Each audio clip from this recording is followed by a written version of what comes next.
Hello friends, welcome to ఏకేఎస్ఐఎస్ daily current affairs. ఈరోజు daily current అఫైర్స్లో భాగంగా మనం 3rd ఫిబ్రవరి daily current affairs discuss చేయబోతున్నాం.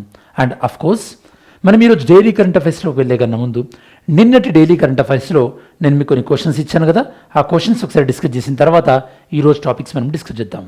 Okay, so నిన్న మనకి question number 1, autism spectrum disorder, autism సంబంధించి ఇది life long neurological and developmental condition అంటున్నారు. ఇది రైట్ మనకి. Next statement, stem cell therapy అనేది ఆటిజం కోసం అని చెప్పేసి ఇండియాలో రికగ్నైజ్ అయింది అండ్ అప్రూవ్ అయిన ట్రీట్మెంట్ అంటున్నారు. ఇది రాంగ్ మనకి. Next, in India the standard and approved use of stem cell therapy అనేది ప్రజెంట్ ఓన్లీ హిమటాలజికల్ కండిషన్స్ అంటే బ్లడ్ కండిషన్స్కి మాత్రమే యూజ్ చేస్తున్నారు అంటున్నారు. ఇది రైట్ మనకి. సో ఓవరాల్గా statement 1 and 3 are right, B. Okay, next question number 2, with reference to the UNESCO intangible cultural heritage ICH list. Okay, చూద్దాం. ICH list was created under 2003 convention అంటున్నారు. ఇది right statement. Deepavali inscribed on the ICH list during the session. ఇది ఇండియాలో first time ఈ session hold చేయడం అంటున్నారు. ఇది కూడా రైటే. India currently has more than 20 elements అంటున్నారు. ICHలో 20 ఎలిమెంట్స్ ఉన్నాయా? కాదు కదా. ఎన్ని ఎలిమెంట్స్ ఉన్నాయి? ఓన్లీ 16 మాత్రమే ఉన్నాయి. కాబట్టి ఆన్సర్ వచ్చేసి 1 and 2. Next third one, with reference to the new start nuclear treaty. Okay, strategic arms reduction treaty. Start అంటే నేను చెప్పాను. ఈ ట్రీటీ అనేది లీగల్లీ బైండింగ్ లిమిట్స్ ఉంటాయంటున్నారు రష్యా అండ్ అమెరికా మధ్యలో. సో ఇది రైట్ మనకి. అండ్ 1 time ఎక్స్టెన్షన్ ఇచ్చారు ఇదివరకు 2021లో. సో 2026లో ఇప్పుడు ఎక్స్పైర్ అయిపోతుంది అంటున్నారు. అందుకోసం మనం డిస్కస్ చేయడం కూడా జరిగింది. అండ్ థర్డ్ వన్, 2023 నుంచి రష్యా ఫార్మల్గా ఈ ట్రీటీ నుండి విత్డ్రా అయింది అంటున్నారు. విత్డ్రా అయిందా? కాదు, ఓన్లీ టాక్స్ మాత్రమే సస్పెండ్ చేసింది. కాబట్టి ఈ స్టేట్మెంట్ రాంగ్. మనకు ఆన్సర్ వచ్చేసి 1 and 2 ఓన్లీ. ఓకే, సరే. ఈరోజు మనం 7 టాపిక్స్ మాట్లాడుకోబోతున్నాం. ఈ 7 టాపిక్స్లో కొన్ని టాపిక్స్ బడ్జెట్కి సంబంధించినవి కూడా ఉన్నాయన్నమాట. నేను ఆల్రెడీ మీకు బడ్జెట్ మన ఛానల్లో నేను మీకు ఎక్స్ప్లెయిన్ చేశాను. సో ఈరోజు డైలీ కరెంట్ అఫైర్స్లో భాగంగా కూడా కొన్ని ఇంపార్టెంట్ ఏవైతే న్యూస్లో వచ్చినాయో అవి కవర్ చేయడానికి ట్రై చేద్దాం. ఓకే, ఈ 7 టాపిక్స్లో ఫస్ట్ టాపిక్ వచ్చేసి మనకి 16th ఫినాన్స్ కమిషన్ తన యొక్క రిపోర్ట్ని ఇంట్రడ్యూస్ చేయడం జరిగింది. సో ఈ యొక్క 16th ఫినాన్స్ కమిషన్ సెంటర్కి స్టేట్కి మధ్యలో ఉన్నటువంటి ఆ వర్టికల్ డివిజన్ ఏదైతే ఉంటుందో దాన్ని మార్చలేదు. 41%గా మాత్రమే ఉంది. కాకపోతే హారిజంటల్ డిస్ట్రిబ్యూషన్లో కొన్ని మార్పులు వచ్చినాయి. ఎస్పెషల్లీ వీళ్ళు కొత్త కేటగిరీని యాడ్ చేశారు. అదేంటంటే కంట్రిబ్యూషన్ టు జీడిపి. ఓకే, అంటే ఒక స్టేట్ అనేది ఈ యొక్క కంట్రీ యొక్క జీడిపికి ఎంత కంట్రిబ్యూట్ చేస్తుంది అన్న దాన్ని బట్టి అది ఒక 10% వెయిటేజ్ ఇచ్చారు. అలానే ఇంతకుముందు మనకి ఏరియాకు వెయిటేజ్ ఉండేది, ఆ వెయిటేజ్ని తగ్గించారు స్టేట్ ఏరియాకు. అండ్ దాంతోపాటు ఇంతకుముందు ఒక స్టేట్ ట్యాక్స్ కలెక్షన్లో చేసేటటువంటి ఎఫర్ట్స్ని బట్టి దానికి ఇంత వెయిటేజ్ ఇచ్చేవాళ్ళు. ఇప్పుడు ఆ వెయిటేజ్ అనేది ఆల్టుగెదర్ తీసేశారు. సో ఓవరాల్గా finance commission, especially 16th finance commission లోక్సభలో రిపోర్ట్ సబ్మిట్ చేయడం జరిగింది. అండ్ సో ఆ లోక్సభని ఫస్ట్ ఆ రిపోర్ట్ని ఎవరికి ఇస్తారు? ప్రెసిడెంట్కి ఇస్తే ప్రెసిడెంట్ ఫినాన్స్ మినిస్టర్ ద్వారా ఈ యొక్క పార్లమెంట్ ముందు ఉంచుతారన్నమాట. అండ్ ఈ 16th finance commission report validity 2026 to 2027 నుండి 2030-31 వరకు. And finance commission is a constitutional body under article 280. దీన్ని అపాయింట్ చేసేది ప్రెసిడెంట్. Frequency every 5 years. బాగా గుర్తుపెట్టుకోండి, ఫినాన్స్ కమిషన్ కాన్స్టిట్యూషనల్ బాడీ అయినప్పటికీ కూడా ఇది పర్మనెంట్ బాడీ కాదు, ఇది temporary body. Once finance commission తన యొక్క రిపోర్ట్ని సబ్మిట్ చేసిన తర్వాత ఫినాన్స్ కమిషన్ ఎగ్జిస్టెన్స్లో ఉండదన్నమాట. నెక్స్ట్ కాంపోజిషన్, ఇందులో చైర్మన్స్ ప్లస్ 4 members ఉంటారు. వీళ్ళని అపాయింట్ చేసేది కూడా ప్రెసిడెంటే. కాన్స్టిట్యూషన్లో క్లియర్గా 1+4 అనేది ఉంది. కాబట్టి కాన్స్టిట్యూషన్ వీళ్ళ యొక్క క్వాలిఫికేషన్స్ గురించి మెన్షన్ చేయలేదు. అండ్ ఈ యొక్క ఫినాన్స్ కమిషన్ తను సబ్మిట్ చేసిన తర్వాత ఆ సబ్మిట్ చేసినటువంటి ఫినాన్స్ కమిషన్ రిపోర్ట్ పైన ఎలాంటి యాక్షన్ తీసుకున్నామని చెప్పేసి పార్లమెంట్కి చెప్పాల్సి ఉంటుంది ఆర్టికల్ 281 ప్రకారం. ఓకే, దాన్ని మనం ఏమంటామంటే యాక్షన్ టేకెన్ మెమరెండం అంటాం, ATM. అండ్ 16th ఫినాన్స్ కమిషన్కి సంబంధించి కొన్ని డీటెయిల్స్. ఇది 2023లో ఏర్పడడం చేయింది. దీని యొక్క చైర్మన్ అరవింద్ పనాగారియా. అండ్ ఈ యొక్క 16th ఫినాన్స్ కమిషన్ యొక్క డ్యూరేషన్ ఏందో మనం ఆల్రెడీ డిస్కస్ చేయడం జరిగింది. ఓకే, సో యూనియన్ గవర్నమెంట్ ఏం చెప్పింది? 16th ఫినాన్స్ కమిషన్ ఇచ్చినటువంటి రికమెండేషన్స్ని మేము యాక్సెప్ట్ చేసినామని కూడా తెలియజేయడం జరిగింది. అండ్ ఇక్కడ ఈ యొక్క 16th ఫినాన్స్ కమిషన్ ప్రకారం సెంటర్కి స్టేట్కి మధ్యలో అంటే వర్టికల్ డిస్ట్రిబ్యూషన్ ఏదైతే ఉంటుందో అది 15th ఫినాన్స్ కమిషన్ లాగానే 41% ఉంచడం జరిగింది. చేంజ్ ఏం చేయలేదు. అదే హారిజంటల్ డిస్ట్రిబ్యూషన్కి వస్తే కనుక ఈ యొక్క 41% షేర్ని అన్ని వివిధ రాష్ట్రాల మధ్యలో ఎలా షేర్ చేయాలి అన్నప్పుడు కొత్తగా కంట్రిబ్యూషన్ టు జీడిపి అనేది యాడ్ చేశారు, నేను మీకు ఇందాక చెప్పినట్టు. అలానే ఈ యొక్క weightage especially income distance and area అంటే స్టేట్ యొక్క ఏరియాకి సంబంధించి కానీ స్టేట్ అనేది వేరే స్టేట్స్తో కంపేర్ చేసినప్పుడు అదెంత వెనుకబడి ఉంది అన్నది దానికి సంబంధించినటువంటి వెయిటేజ్ తగ్గించారు. యాక్చువల్లీ ఈ ఫినాన్స్ కమిషన్కి సంబంధించి ఆల్మోస్ట్ 20-25 మినిట్స్ నేను already Santosh sir classes YouTube వీడియోలో చేయడం జరిగింది, దాన్ని కూడా మీరు చెక్ చేయొచ్చు. ఓకే, నెక్స్ట్ మనకి Bharat Vistaar virtually integrated system to access agriculture resources. First of all మీకు ఈ ఫుల్ ఫామ్ ఐడియా ఉండాలి. సింపుల్గా ఇది బడ్జెట్లో ఏంటంటే ఈ యొక్క ఏఐ ఆర్టిఫిషియల్ ఇంటెలిజెన్స్ని అగ్రికల్చర్లో ఎలా వాడచ్చు దాన్ని ఇంప్రూవ్ చేయడం కోసం అని చెప్పేసి భారత్ విస్తార్ అనేదాన్ని ప్రపోజ్ చేశారనమాట. ఓకే, సో ఆల్రెడీ ఇండియన్ గవర్నమెంట్కి సంబంధించినటువంటి కొన్ని ఏఐ ప్లాట్ఫామ్స్ ఉన్నాయి. ఆ ప్లాట్ఫామ్స్ని ఇంటిగ్రేట్ చేసి ఈ యొక్క ఫార్మర్స్కి మల్టీలింగ్వల్ అంటే వివిధ భాషల్లో ఏఐ ద్వారా ఫార్మర్స్కి సర్వీసెస్ అనేది అందిస్తుంది అనమాట. ఇది విస్తార్ అనేది అంటే వాతావరణానికి సంబంధించి కానీ లేదా ఫర్టిలైజర్స్ ఎంత యూజ్ చేయాలి, పెస్టిసైడ్స్ ఎంత యూజ్ చేయాలి, ఇట్లాంటి ఇన్ఫర్మేషన్ ఇస్తుంటుంది. ఓకే, యూనియన్ బడ్జెట్ 26-27 ఈ యొక్క భారత్ విస్తార్ అనే దాన్ని ప్రపోజ్ చేయడం జరిగింది. అండ్ ఈ భారత్ విస్తార్ అనేది బాగా గుర్తుపెట్టుకోండి, multilingual AI based platform for agriculture. ఇది ఆల్రెడీ ఉన్నటువంటి అగ్రి స్టాక్ పోర్టల్తోని ఇంటిగ్రేట్ చేయడం జరుగుతుంది. And Indian council for agriculture research ICAR వీళ్ళ యొక్క అగ్రికల్చర్ ప్రాక్టీసెస్ ఏవైతే ఉంటాయో వాటితో పాటు కూడా దీన్ని లింక్ చేస్తారు. అండ్ అగ్రి స్టాక్ అనేది digital public infrastructure for agriculture, దీన్ని ఆల్రెడీ క్రియేట్ చేయడం జరిగింది. దీన్ని క్రియేట్ చేసింది Indian digital ecosystem architecture India 2.0 అంటే ఈ ప్లాట్ఫామ్ మీద దీన్ని ఏర్పాటు చేశారు. దీనికి ఇప్పుడు ఈ యొక్క భారత్ విస్తార్ అనేది కూడా ఇంటిగ్రేట్ చేస్తారు అనమాట. అంటే ఈ యొక్క భారత్ విస్తార్ అనేది ఆల్రెడీ ఉన్నటువంటి ఈ యొక్క అగ్రి స్టాక్ సేవలు వినియోగించుకుంటుంది. దాంతోపాటు ICAR వాళ్ళు ఇచ్చేటటువంటి కొన్ని సూచనలు కూడా ఫార్మర్స్కి అందించడం జరుగుతుంది. Okay, next topic number 3 basic customs duty BCD. దీన్ని మనం డిస్కస్ చేసే కన్నా ముందు ఫస్ట్ ఆఫ్ ఆల్ మీకు అర్థం కావాల్సింది ఏంటంటే ఏదైనా ప్రోడక్ట్ అబ్రాడ్ నుంచి వేరే దేశాల నుంచి ఇండియాకి ఇంపోర్ట్ చేసుకున్నప్పుడు ఆ ప్రోడక్ట్ పైన government of India customs duty అనేది విధించడం జరుగుతుంది. అండ్ ఈ కస్టమ్స్ డ్యూటీ అనేది డైరెక్ట్ ట్యాక్సా ఇండైరెక్ట్ ట్యాక్సా ఆన్సర్ ఏదైనా ట్రై చేయండి. సో రీసెంట్గా గవర్నమెంట్ ఆఫ్ ఇండియా ఈ యొక్క క్యాన్సర్కి సంబంధించినటువంటి కొన్ని మెడిసిన్స్ వాటిపైన కస్టమ్స్ డ్యూటీని కంప్లీట్గా ఎగ్జంప్షన్ చేస్తున్నట్టుగా ప్రకటించారనమాట. దానివల్ల ఆ యొక్క డ్యూటీ ఉండదు కాబట్టి ఆ మెడిసిన్స్ అఫోర్డబుల్ ప్రైస్ లేదా ఇంతకుముందు ఉన్నటువంటి ప్రైస్తో కంపేర్ చేస్తే తక్కువ ప్రైస్కి ఈ యొక్క క్యాన్సర్ పేషెంట్కి లభించే అవకాశం ఉంది. ఇది కొద్ది హెల్త్ పాయింట్ ఆఫ్ వ్యూలో మంచి మూవ్ అని చెప్పొచ్చు మనం. ఓకే, బేసిక్ కస్టమ్ డ్యూటీ ఇది tax on goods imported into India. ఇది primary customs duty at the point of import చేసుకునేటప్పుడు దీన్ని విధిస్తారు. అండ్ ఈ యొక్క 17 cancer related drugs and medicine పైన దీన్ని ఎగ్జంప్షన్ చేయడం జరిగింది. అండ్ గవర్నమెంట్ ఆఫ్ ఇండియా ఈ యొక్క బేసిక్ కస్టమ్స్ డ్యూటీని ఏ చట్టం ప్రకారం విధించడం జరుగుతుంది? సెక్షన్ 12లో ఉన్నటువంటి కస్టమ్స్ యాక్ట్ 1962 ప్రకారం, అలానే first schedule of the customs tariff act 1975 ప్రకారం వీటిని ఇంపోజ్ చేయడం జరుగుతుంది. Okay, next topic number 4 carbon capture utilisation and storage. ఇది మీకు ఎన్విరాన్మెంట్కి సంబంధించినటువంటి టాపిక్. ఓకే, సింపుల్గా బడ్జెట్లో దీనికి కొంత అలొకేషన్ చేయడం జరిగింది, డబుల్ అలొకేట్ చేశారు. First of all carbon capture storage. Okay, carbon capture utilisation and storage అంటే మీనింగ్ ఏంది అంటే వాతావరణంలో మనకి కార్బన్ ఎమిషన్స్ అనేది ఉంటాయి కదా. కార్బన్ ఎమిషన్స్ అనేది మనకి వెహికల్స్ ద్వారా రావచ్చు. కాకపోతే వెహికల్స్ ద్వారా వచ్చేదానికన్నా ఎక్కువగా iron and steel, coal industry, okay, cement industry వీటి నుంచి కార్బన్ రిలీజ్ అవుతుంది కదా. ఆ కార్బన్ని క్యాప్చర్ చేస్తారు అనమాట. క్యాప్చర్ చేసి భూమిలో స్టోర్ చేస్తారు. స్టోర్ చేసి దాన్ని ఒక ప్లేస్ నుంచి ఇంకో ప్లేస్కి ట్రాన్స్పోర్ట్ చేసి కార్బన్ని ఉపయోగించుకుంటారు. దీనివల్ల వాతావరణంలో ఉన్నటువంటి కార్బన్ని మనం తగ్గించగలుగుతాం కదా. అలానే మనం 2070 కల్లా నెట్ జీరో కార్బన్ని అచీవ్ చేయాలనుకుంటున్నాం. దానివైపు కూడా కొన్ని మనకి స్టెప్స్ పడినట్టే కదా. కాబట్టి సో వీటన్నిటిని ఉద్దేశించి ఈ స్కీమ్కి ఒక certain amount of the money allocate చేయడం జరిగింది. మనం చెక్ చేద్దాం ఒకసారి. సో మనకి carbon capture utilisation and storage ఈ టెక్నాలజీ అనేది ఎక్కడైతే కనుక విపరీతమైనటువంటి కార్బన్ రిలీజ్ అవుతుందో power plant, cement, steel, refineries ఇక్కడ నుండి లేదా అట్మాస్ఫియర్ నుంచి కూడా డైరెక్ట్గా క్యాప్చర్ చేసుకుంటుంది. ఇలా క్యాప్చర్ చేసుకోబడినటువంటి కార్బన్ డైఆక్సైడ్ని ట్రాన్స్పోర్ట్ చేయొచ్చు, లేదా వాళ్ళు యూటిలైజ్ చేసుకోవచ్చు, లేదా పర్మనెంట్గా స్టోర్ చేయొచ్చు. సో దట్ మళ్ళీ అట్మాస్ఫియర్లోకి రిలీజ్ కాకుండా అనమాట. సో యూనియన్ బడ్జెట్ దీనికోసం అని చెప్పేసి 20,000 crores నెక్స్ట్ 5 years ఖర్చు చేయబోతున్నట్టుగా ప్రకటించారు. ఇది మనం ఆల్రెడీ ప్లాన్ చేసినటువంటి ఇండియా యొక్క నెట్ జీరో టార్గెట్ 2070కి యూజ్ అవుతుంది. అండ్ దాంతోపాటు ఏవైతే కనుక తీవ్రమైనటువంటి పొల్యూషన్ని కలుగజేస్తున్నాయో అట్లాంటి సెక్టార్స్ కలుగజేసేటువంటి పొల్యూషన్ని కూడా తగ్గించిన వాళ్ళం అవుతాం మనం. అండ్ ఇక్కడ మనకి 3 stages ఉంటాయి ఈ యొక్క కార్బన్ క్యాప్చర్ యూటిలైజేషన్లో. ఒకటి కార్బన్ని క్యాప్చర్ చేయడం, దెన్ దాన్ని ట్రాన్స్పోర్ట్ చేయడం, దాని తర్వాత దాన్ని వాడుకోవడం, యూటిలైజ్ చేసుకోవడం.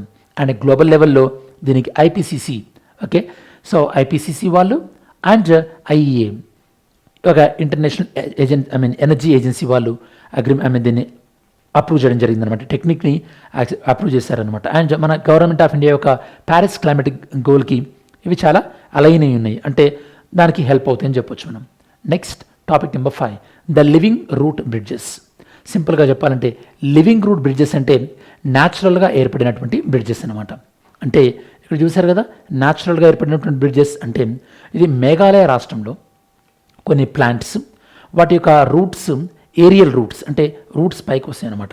వాటిని అక్కడ ఉన్నటువంటి పీపుల్ ఏం చేస్తారంటే వాటికి బ్యాంబూ యొక్క స్టిక్స్ లాంటివి కట్టి అవి న్యాచురల్ బ్రిడ్జ్ లాగా అయ్యేలా వాళ్ళు కన్స్ట్రక్ట్ చేస్తారు. అండ్ ఇది న్యాచురల్ బ్రిడ్జ్ అవ్వడం వల్ల ఈ ట్రీ ఓల్డ్ అవుతున్న కొద్దీ ఆ బ్రిడ్జ్ స్ట్రెంత్ అనేది పెరుగుతుంది. అండ్ ఇప్పుడు మనం దీని గురించి ఎందుకు మాట్లాడుకుంటున్నాం, దీన్ని దీని యొక్క యునెస్కో హెరిటేజ్ లిస్ట్లో ప్రపోజ్ చేయడం జరిగింది మేఘాలయ వాళ్ళు. చూద్దాం దీనికి సంబంధించిన డీటెయిల్స్. ఇండియా సబ్మిట్ చేయడం జరిగింది మేఘాలయలో ఉన్నటువంటి లివింగ్ రూట్ బ్రిడ్జెస్. దేనికోసం సబ్మిట్ చేశారు, యునెస్కో వరల్డ్ హెరిటేజ్ ఎవాల్యుయేషన్ కోసం అనమాట. ఏ టైటిల్, ఈ యొక్క లివింగ్ బ్రిడ్జ్ని మేఘాలయాల్లో Jingkieng Jri and Lyu Shrai heritage centre అనమాట, అంటే ఆ సైట్ సెంటర్ అనమాట, cultural landscape.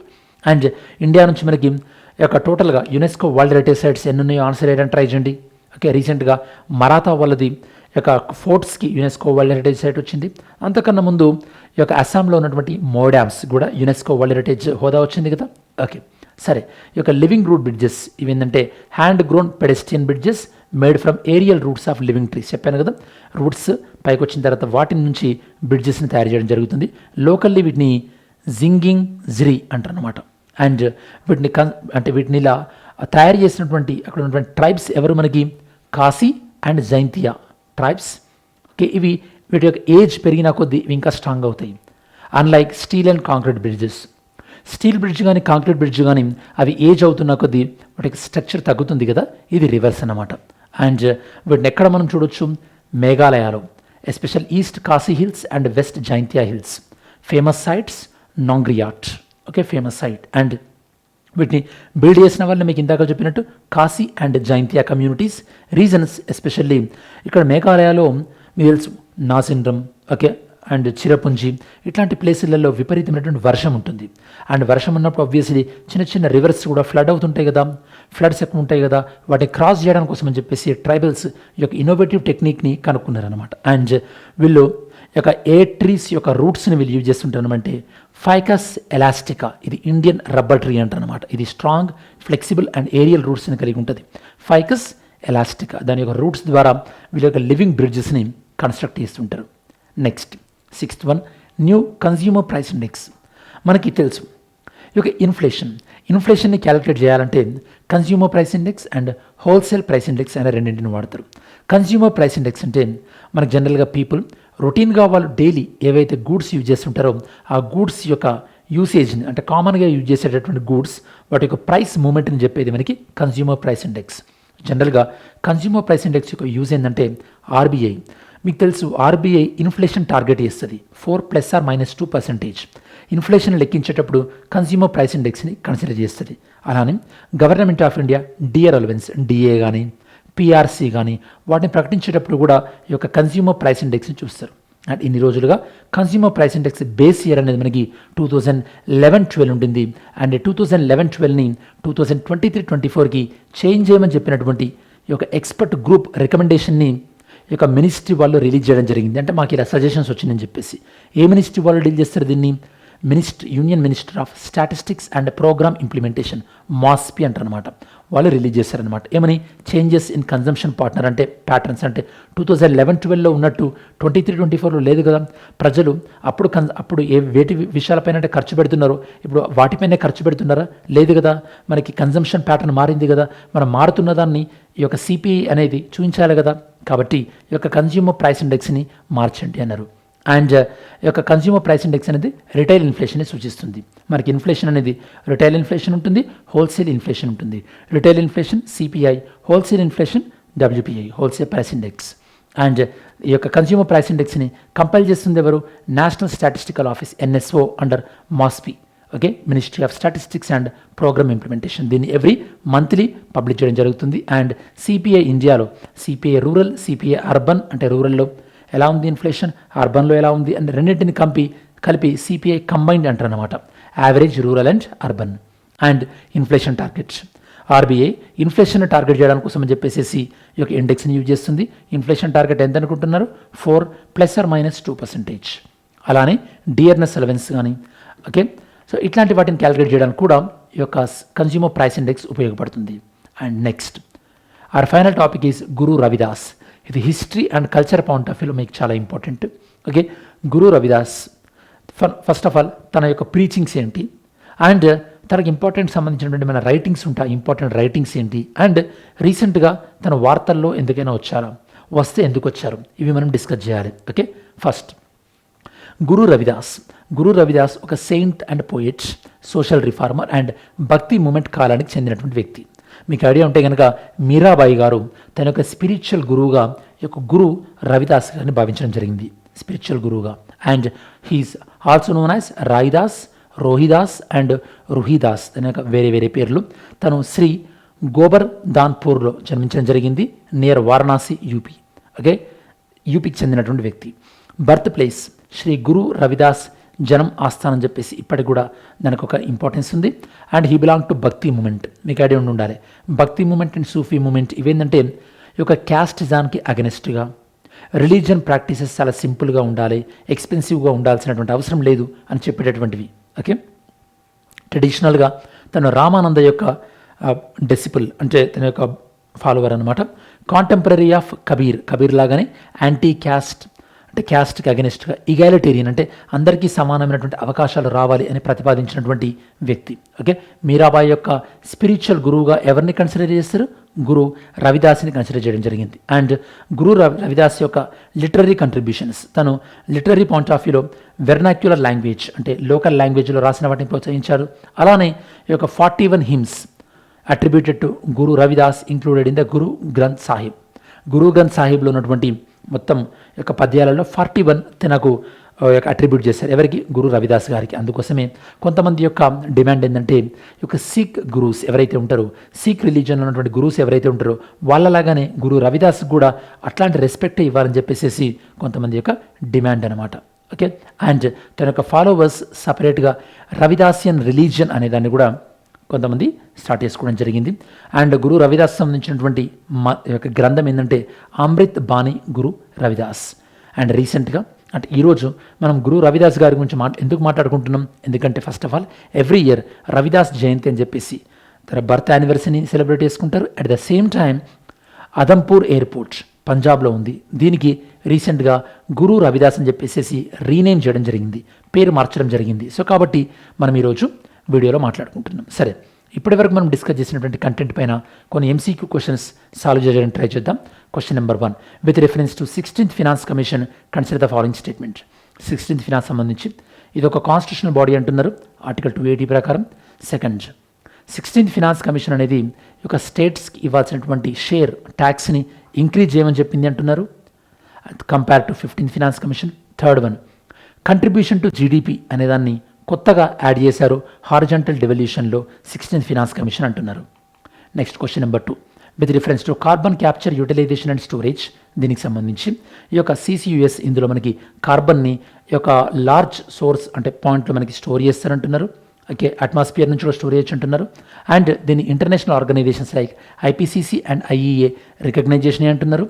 Third one, transportation of captured carbon, ఇది యొక్క ఖచ్చితంగా ఓన్లీ పైప్ లైన్ల ద్వారానే మనం చేయొచ్చు, వేరే విధాలా చేయలేమంటున్నారు. Next question number 3, with reference to living root bridges of Meghalaya consider the following statements. ఇవి హ్యాండ్ గ్రోన్ పెడెస్ట్రియన్ బ్రిడ్జెస్ అంటున్నారు, aerial roots of living trees అని. అలానే ఈ బ్రిడ్జెస్ అనేవి aerial roots of ficus religiosa నుంచి ఈ బ్రిడ్జెస్ కన్స్ట్రక్షన్ అవుతుండే అంటున్నారు. అండ్ ఇవి దీన్ని యునెస్కో వరల్డ్ హెరిటేజ్ సైట్ కోసం, వరల్డ్ హెరిటేజ్ కల్చరల్, న్యాచురల్ కాదు కల్చరల్ కేటగిరీలో దీన్ని మన ఇండియా సబ్మిట్ చేసింది అంటున్నారు. రైట్ స్టేట్మెంట్ పిక్ చేయండి. సరే, మనం వీడియో చివరిలోకి వచ్చేసాం కదా, ఇది మనం ఈరోజు యొక్క థర్డ్ ఫిబ్రవరికి సంబంధించినటువంటి డైలీ కరెంట్ అఫైర్స్ ఏవైతే ఉందో దానికి సంబంధించినటువంటి సమగ్రమైన విశ్లేషణ. సరే, ఈ వీడియో మీకు నచ్చినట్టయితే కనుక లైక్ చేయండి, సో దట్ ఎక్కువ మందికి రీచ్ అవుతుంది అండ్ మనము ఈ యొక్క ప్రోగ్రామ్ని ఇలానే కంటిన్యూ చేయగలుగుతాం. ఓకే, దాంతోపాటు మీరు ఏమైనా సజెషన్ చేయాలన్నా కూడా మీ సజెషన్స్ కమెంట్ సెక్షన్లో ఇంక్లూడ్ చేయండి. Definitely I will consider that. Anyhow, thanks for your valuable time and energy. Okay, thank you. Have a great day. జై హింద్.